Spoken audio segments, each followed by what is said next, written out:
doa semua, minta sama Allah apapun itu doanya, kita perbanyak sholawat, nanti yang dikabulkan sama Allah ya terserah Allah. Pertama biasanya mana nih yang paling kita butuhkan, mungkin bagi kita nggak kepengen ya, tapi Allah tahu itu kita butuhkan. Bismillahirrahmanirrahim. Alhamdulillahirabbil alamin. Allahumma sholli ala sayyidina Muhammad wa ala ali sayyidina Muhammad. Assalamualaikum warahmatullahi wabarakatuh. Halo teman-teman, apa kabar? Mudah-mudahan teman-teman selalu dalam lindungan Allah Subhanahu wa taala. Amin ya rabbal alamin. Alhamdulillah, kali ini aku akan sharing pengalaman sholawat dari teman-teman kita. Tapi sebelumnya buat teman-teman yang belum subscribe, di-subscribe dulu biar aku makin semangat lagi bikin videonya. Dan buat teman-teman yang punya testimoni sholawat, silahkan kirimkan testimoni teman-teman ke nomor yang ini. Dan buat kalian yang punya Instagram maupun TikTok, jangan lupa di follow Instagram dan TikTok aku ya, Meliza Arnelia. Nah, buat kalian yang belum punya buku ini, jangan pernah lelah ada nikmati setiap sholawat. Insya Allah bisa nambah kita semangat dalam sholawat. Harganya 55.000, teman-teman bisa beli di Gramedia atau teman-teman bisa beli ke admin, udah ready ya di admin. 100 orang pertama yang order itu bisa dapat free tasbih digital dari aku. Jadi buruan, jangan sampai nggak kebagian tasbih digitalnya. Nah, langsung aja aku akan bacain testimoninya. Ini yang pertama dari Mbak Z. Assalamualaikum Teh Mel. Waalaikumsalam. Perkenalkan, aku Mbak Z dari Jakarta. Mbak, mau sedikit cerita nih Mbak Mel. Semenjak memasuki awal tahun 2022, bertemulah aku dengan temanku ini yang dimana dia ingin meminjam dataku untuk pengajuan pinjol. Entah bagaimana aku nurut aja apa yang disuruh dengan beliau. Gak cukup sampai di situ aja Mbak Mel, di pertengahan Januari dia juga memintaku untuk pengajuan handphone. Kali ini aku nurut lagi dengan perkataan beliau. Dan mulai memasuki bulan Maret udah banyak teroran pinjol ke handphoneku, yang dimana membuat diriku drop Mbak Mel, sedih rasanya. Panik, takut, dan cemas itu yang selalu menghantuiku Mbak Mel, sampai suatu ketika ingin rasanya diriku bunuh diri. Aku bisa bangkit dan belajar kuat karena semangat anak-anakku Mbak Mel, yang di saat aku sudah ingin menyerah, hidup mereka lah yang selalu menyemangatiku untuk selalu ingat Allah. Terenyuh hatiku Mbak Mel seketika mendengar ucapan yang keluar dari mulut anak-anakku. Belum lama ini, sehabis aku sholat zuhur, tidak sengaja tiba-tiba muncul di notifku channel YouTube Mbak Mel. Hampir semua channel Mbak Mel aku lihat. Berat, tapi harus aku paksakan untuk istiqomah dalam sholawatku, dan perlahan aku mulai membenarkan sholatku Mbak Mel. Walau doa-doaku belum dijawab sama Sang Pencipta, tak henti diri ini untuk selalu bertobat, memohon ampun atas segala dosa-dosaku Mbak Mel. Mohon doanya ya Mbak Mel, semoga Allah memaafkan kehilafanku dan mau menolongku di saat aku butuh bantuan. Mbak Mel, berat rasanya harus mencicil handphone yang disalahgunakan dengan temanku. Sekarang aku sudah tidak tahu di mana keberadaan beliau. Doakan saya dan suami saya Mbak Mel, semoga kita ikhlas untuk menerima ini semua, dan Allah segera menurunkan pertolongannya untuk kami. Sekian dulu testimoni dari saya Mbak Mel. Doakan saya ya Mbak Mel dan teman-teman semua agar saya dan suami bisa melewati masalah ini. Berat dan rasanya tidak yakin aku bisa melewati ini semua. Tapi aku selalu yakin Allah tidak akan menelantarkan umatnya. Sampai sejauh ini doakan agar saya dan suami selalu istiqomah Mbak Mel untuk memperbaiki sholat dan menjaga sholawat yang sekarang alhamdulillah sudah bisa 7.000 dalam sehari. Masya Allah ya teman-teman. Ini testimoni dari Mbak Z di Jakarta. Jadi testimoninya bukan utang lunas ya teman-teman, melainkan beliau yang sampai sekarang akhirnya bisa menghadapi semua ini, menghadapi ujian berat ini, bersyukur ketemu, bisa kenal sama yang namanya sholawat, hingga akhirnya bisa tenang dulu deh. Yang pertama tenang dulu, kemudian bisa yakin kepada Allah. Teman-teman, itu gak mudah loh. Ketika kita sudah di puncak kesulitan, ya udah berat banget, udah bingung mau gimana lagi, bahkan kita udah pikirannya buntu, maunya bunuh diri gitu ya. Tapi tiba-tiba kita punya keyakinan yang kuat akan pertolongan Allah, itu gak mudah ya. Makanya itu bersyukur banget, itu jadi testimoni bagi, jadi apa ya, menurut Mbak Z itu adalah testimoni, itu adalah sebuah keajaiban yang dahsyat gitu loh, walaupun utangnya belum lunas ya. Jadi buat teman-teman nih sekarang yang pada punya utang, yang pada bingung, yang pada punya banyak masalah, belum selesai masalahnya, tapi kalian nemu channel ini atau channel-channel yang lain yang berhubungan dengan sholawat, bersyukur karena tidak semua orang bisa mengenal sholawat. Hanya orang-orang pilihanlah yang bisa mengenal sholawat kemudian mau mendawamkan sholawat. Semangat terus Mbak, Allah tidak membebankan, Allah tidak memberikan ujian itu di luar batas kemampuan hambanya, itu enggak. Jadi kalau sekarang Mbak dikasih ujian seperti itu, Allah tahu itu bisa Mbak laluin. Dan kalau ujian itu buat aku, belum tentu aku bisa ngelaluinnya.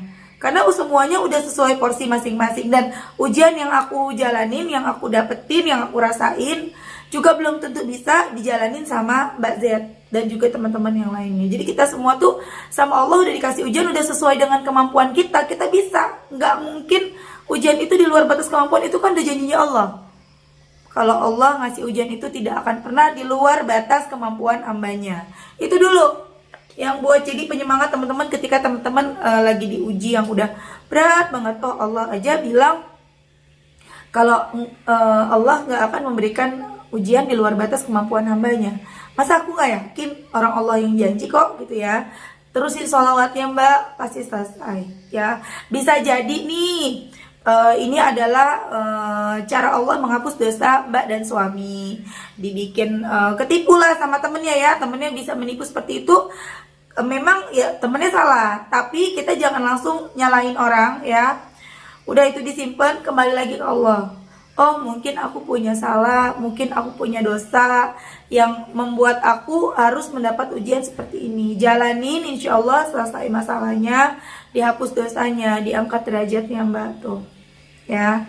Lanjut, kita akan baca testimoni berikutnya. Oh ya Mbak, jangan lupa doain temannya ya, semoga temannya mendapatkan hidayah dari Allah. Mungkin saat ini temannya juga pengen bayar, tapi juga mungkin dia juga bingung mesti gimana. Kita doakan semoga temannya Mbak Z ini sekarang sedang memperbaiki diri, ingat sama kesalahannya, ingat sama Mbak Z dan keluarga, dan segera melunasi utang-utangnya, amin.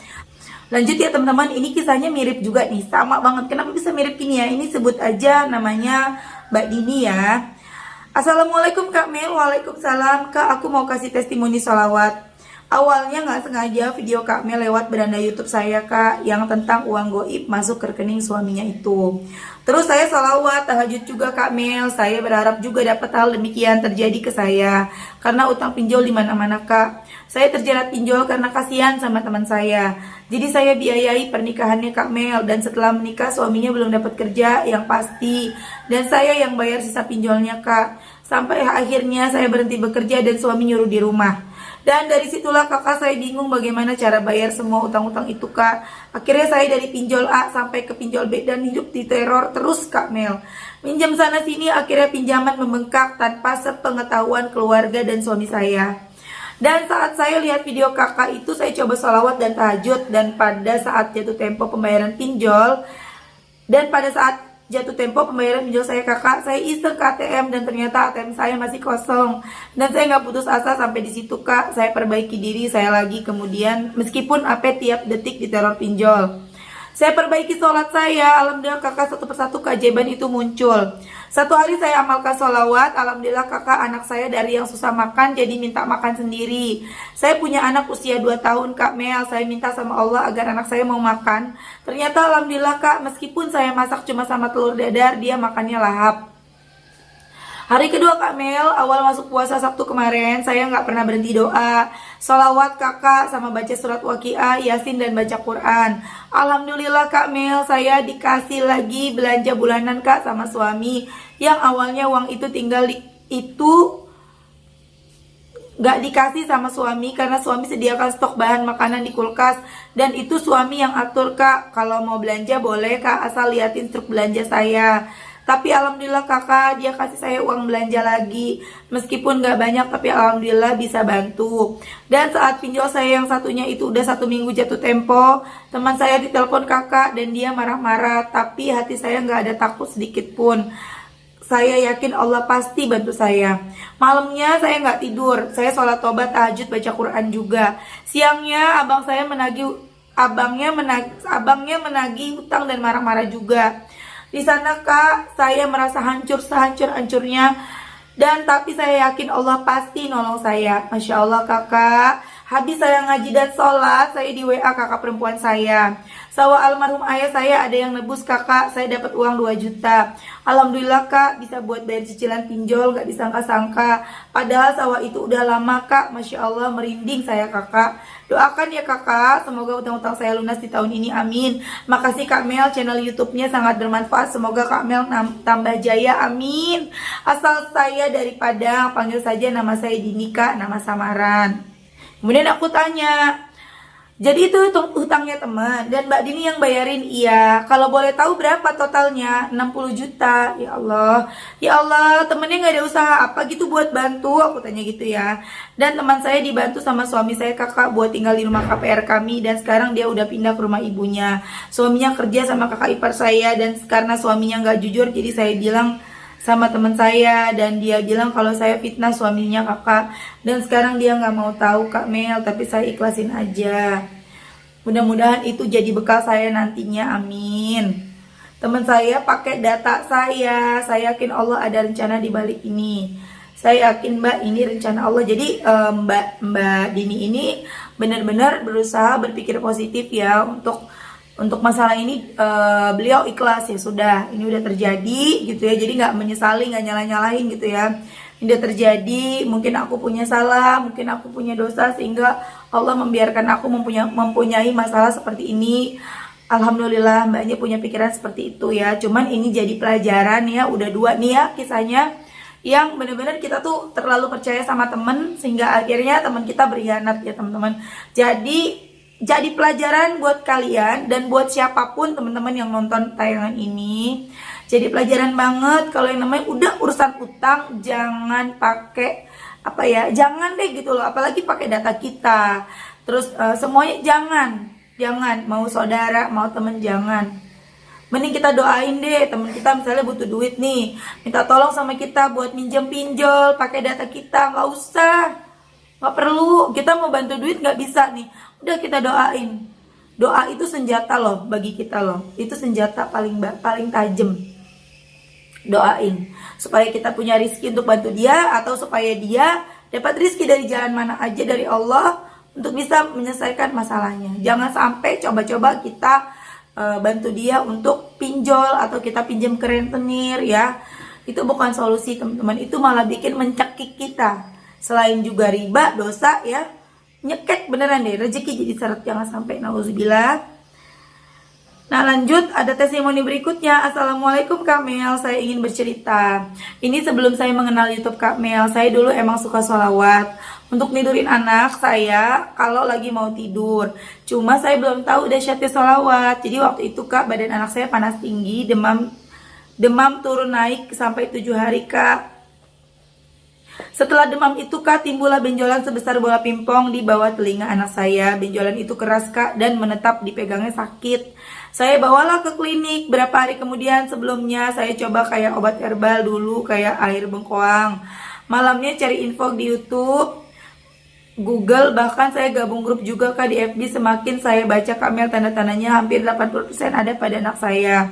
Setelah itu Kak, saya beranikan diri untuk ke dokter, dan saat itu suami nggak mau nemenin karena dia nggak sanggup buat dengar apa kata dokter. Suami saya orangnya suka cemas gitu, dan saya ditemani oleh adik angkat. Setelah diperiksa ke dokter bilang apakah anaknya ada BPJS Bu? Saya jawab tidak ada. Yang ada waktu itu hanya dokter umum karena saya datang udah sore. Dokter nyaranin untuk mengurus BPJS secepatnya dan segera temui dokter anak dan bedah. Saya lihat ekspresi dokter itu mengkhawatirkan kondisi anak saya. Saya tahu jawaban dokter itu Kak Mel, tapi dia belum berani menyebutkannya. Makanya saya disuruh ke dokter spesialis. Ya Allah Kak Mel, di sana saya rasanya nggak ada semangat, sampai saya mau nebus obat pun nggak sanggup. Kaki saya udah gemeteran. Yang saya pikirkan waktu itu bukan masalah biayanya, walaupun saat itu saya juga nggak ada biaya. Tapi yang saya pikirkan bagaimana anak saya bisa kuat disuntik, diambil darahnya dan lain-lain. Dokter cuma ngasih 3 obat penambah nafsu makan, paracetamol dan vitamin. Sama sekali nggak ada obat buat benjolannya. Jadi malamnya saya kayak biasa tidurin anak dengan salawat Jibril Kak, murotal, dan saya malamnya sholat tahajud. Di sana saya nangis jadi-jadinya. Paginya hati saya tergerak untuk menyuruh adik saya buat ambil daun sirak. Saya rebuslah daun sirsak tadi, saya kasih anak saya. Alhamdulillah Kak Mel, anak saya dia langsung mau. Dia langsung mau, Kak, sorenya udah agak kempes Kakak, saya kasih terus Kak dengan izin Allah.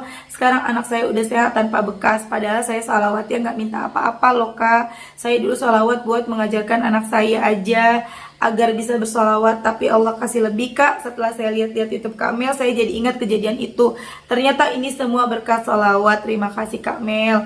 Masya Allah ya teman-teman, itu tadi testimoni dari Mbak Dini di Padang. Ya memang kita tuh sebenarnya gini loh, kan ada yang tanya juga sama aku, Mbak, sholawat itu pakai niat atau enggak sih Mbak gitu. Kalau nggak pakai niat boleh nggak? Sebenarnya sholawat itu bukan untuk gini ya, bukan diharuskan untuk niat sholawat buat dapetin rumah, niat sholawat biar sembuh, niat sholawat biar ini, enggak ya. Nih kepengen ini dan itunya tuh doa teman-teman, itu doa kita tuh banyak sekali, doa pengen punya rumah, punya duit, utang lunas, kerjaan lebih baik atau segala macam, itu doa kita ya. Kemudian salawat itu jadi zikir harian kita yang mendorong doa-doa kita, yang membuat dosa-dosa kita terhapus sehingga doa-doa kita cepat ijabah sama Allah. Itu sebenarnya seperti itu, cuma disingkat dari jadi sholawatin aja. Jadi nggak perlu kita niatin khusus sholawat supaya rumah aku laku, misalnya nggak perlu seperti itu. Kita mah doa semua, minta sama Allah apapun itu doanya, kita perbanyak sholawat, nanti yang dikabulkan sama Allah ya terserah Allah. Pertama biasanya mana nih yang paling kita butuhkan? Mungkin bagi kita nggak kepengen ya, tapi Allah tahu itu kita butuhkan. Contoh misalnya kita mau kecelakaan nih ya, kita kan pasti doa pengen selamat dong dunia dan akhirat. Nah cuman kita nggak tahu nih teman-teman, kalau kita nih mau kecelakaan, kita mah maunya utang lunas aja, doanya mintanya itu aja. Ternyata sama Allah kita diselamatkan dari kecelakaan itu, kita masih sehat, kita masih hidup, walaupun utang kita belum dilunaskan sama Allah itu. Jadi doa tuh yang mana aja, doa apa aja yang banyak, nanti biar Allah yang nentuin, biar Allah terserah Allah yang ngasih, yang ngabulin, apa dulu yang mesti dikabulkan, apa dulu yang kita butuhkan gitu. Seperti Mbak Dini tadi bersolawat kan, dan Allah tahu anaknya sakit, Allah kasih sembuh anaknya. Masya Allah ya, walaupun mbaknya bukan nggak berdoa, nggak diniatin salawatnya untuk anaknya sembuh, tapi kan mbaknya punya doa di dalam hati walaupun nggak diucapkan, kepengen anaknya sembuh gitu teman-teman. Oke teman-teman, terima kasih udah nonton, mudah-mudahan bermanfaat dan jadi motivasi buat teman-teman. Kita doakan semoga Mbak Dini dan juga Mbak Z segera dilunaskan utangnya, dikuatkan hatinya, dikuatkan imannya, diberi kemudahan. Amin amin ya rabbal alamin. Assalamualaikum warahmatullahi wabarakatuh.